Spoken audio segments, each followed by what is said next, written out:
Hello everyone and welcome back to Beauty Talks by the organizer of Cosmobeauté Vietnam, Vietbeauty, Beauty Care Plus and Beauty Care Hanoi. I'm Emily, Farm Event Manager of this beauty series. Every year at our shows, we met hundreds of ambitious beauty brands. But one question always comes up, what does it really take to break into retail and retail succeed? Having a great product isn't enough to secure shelf space. Today, we look at the story from the buyer's perspective. What makes them say yes and what makes them say no.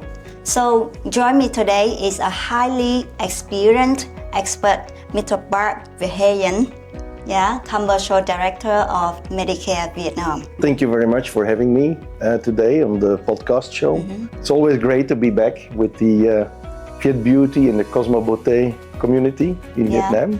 I've been working in the cosmetic beauty industry for a long time. So yes, I've seen several brands asking me what should it take to be successful. So happy to share today my insights on what it takes to become a successful brand in Vietnam. When a beauty brand approaches a retailer or distributor, what are the first three things that you look at? What separates a brand that looks interesting from one that actually feels commercially promising? Well, that's a great question. Before I mention the three things, there is actually one more thing, and that's the most important. Actually, I usually look for is if a brand owner comes to a retailer or to a distributor wanting to sell their brand, does that brand owner think the whole end-to-end process through? What do I mean? The brand owner is not just selling to, for example, us as retailers. At the end, we have to sell to the end consumer, right? So the very first thing I look at is, does a brand principal, a brand owner, do they have in mind the full end-to-end until the end consumer? That's number one. Number two, I would say, is the positioning. So I would look at a brand and say, how does that differentiate this brand versus the rest of what I have already in my assortment? Does that fit for the target customer I'm selling to? And different retailers have different target customers. So I would say positioning. The third thing I would say is pricing and margin.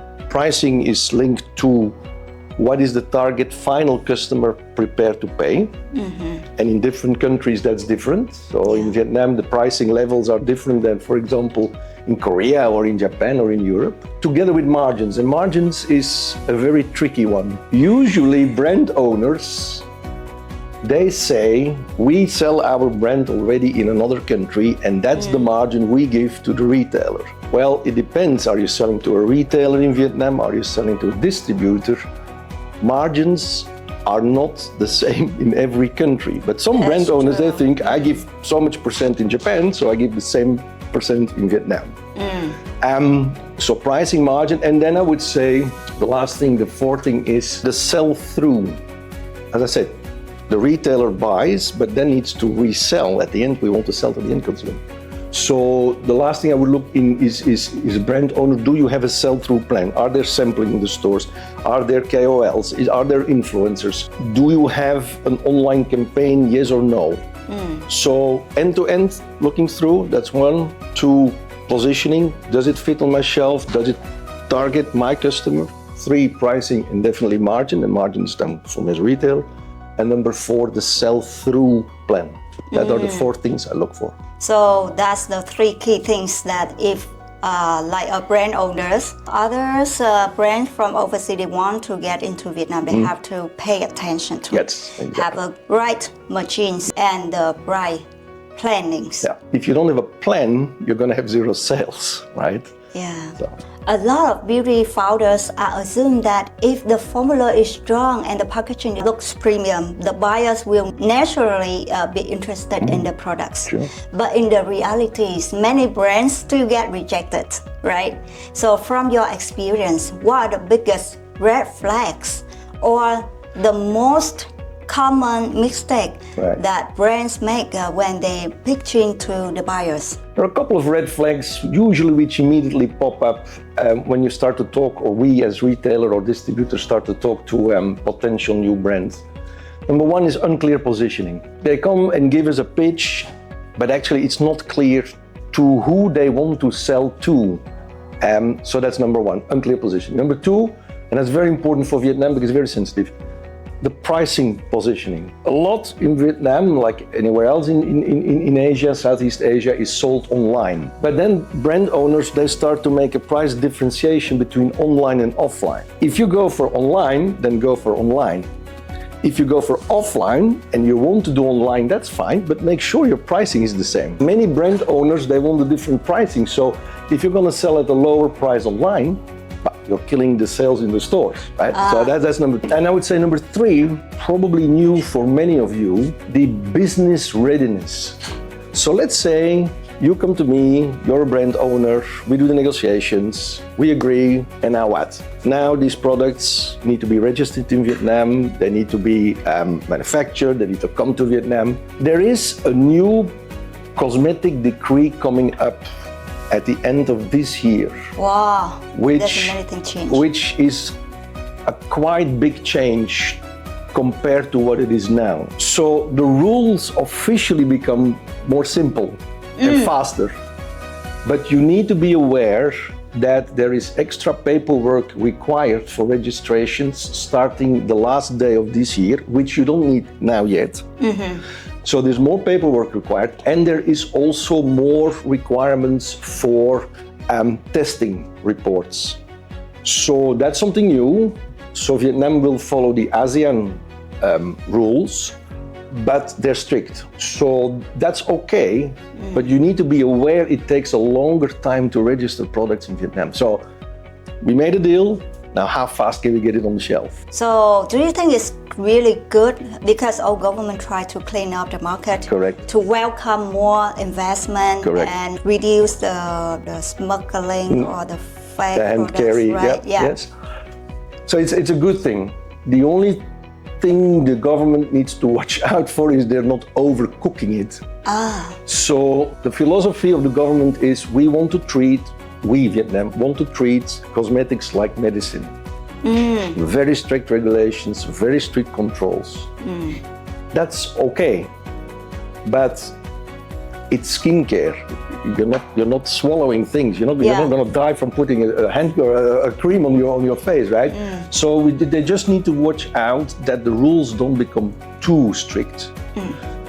But it's important for you as brand owners to know because it's going to take a longer time than you think before products will be on the shelf with the retailer. So it means who do well at the beginning, do right at the beginning, and well established at the beginning will have more opportunity to grow the business in the long-term vision. And make sure even when you start the very first conversations with a retailer or a distributor, start thinking about the paperwork which needs to be done to get the products registered, especially following the new cosmetic decree, which starts at the end of this year. If a brand owner, they're looking for OEM or DM services, so what they should pay attention at the beginning? Which kind of manufacturer, OEM manufacturer I should go with? Or which kind of paper or ingredient I should pay attention to reduce the risk when their product launching? I would say there are two things. Number one, there is paperwork required. So OEM or ODM, whatever, or even if you import it ready-made into Vietnam, like what we also do with international brands, there's paperwork required. There is a cosmetic decree. I'm sure Vietbeauty and Cosmobeauté one day will explain also to all the exhibitors, these are the new rules, that's what you need to follow. So there's a set of rules. And then the second thing I would say is go and do your market survey and use companies like Informa, Vietbeauty and Cosmobeauté.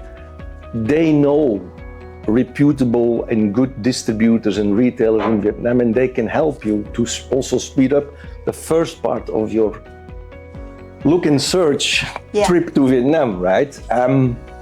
So finding the right partner and then getting the paperwork done. I would say these are the two major issues or topics you need to pay attention to. As a retailer distributor, if you're looking for an OEM or DM service, what kind of attention you need to pay attention at the very beginning? How realistic are these potential OEM manufacturers? What I've seen over and over again is, especially if you are talking to manufacturers who do business in China, they are so used in the past with these big quantities, MOQs, right? Yeah, it's true. Which is no longer valid. It's too high. So what I'm looking for is manufacturers who can do OEM and who are realistically enough with their MOQs, and of course we need to agree. But the first order is never gonna be 15, 20,000 units per piece. So it's gonna be lower, it's gonna be a tryout order. So being realistic in MOQs, I would say that's one thing. The other thing I would look for as a retailer and a distributor from an OEM manufacturer is, are you ready to provide all the paperwork needed for us to register those products in Vietnam and to get them imported? The last thing I would look for is, again, like what I said at the very, very beginning, at the end of the day, it's not me buying the products, it's me reselling them to the final end consumer. So even as OEM supplier, usually they think, well, we just manufacture, boof, that's it, you bought, you paid, that's it, done. Manufacturers who are able to think further down the line are more successful. So Park, let's make this practical. If a beauty brand has a meeting with the retailer and distributor at Vietbeauty and Cosmobeauté from 23rd to 25th July, what should they prepare in advance to make the conversation stronger? First of all, I hope they're going to make an appointment with us, with Medicare. We are a health and beauty retailer in Vietnam for 25 years. That's why you also see the anniversary little flags. And we have an import and distribution license. So we do complete A to Z solutions. So the first thing is, when you come in July to the show, of course, first of all, I hope you meet us.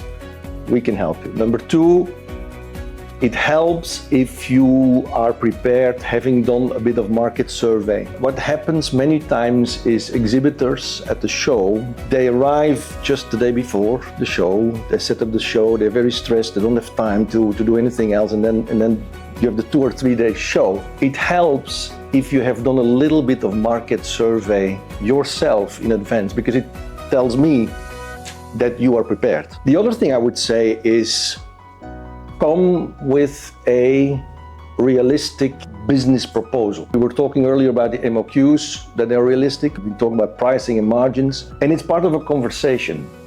So we think we know what our final consumers want.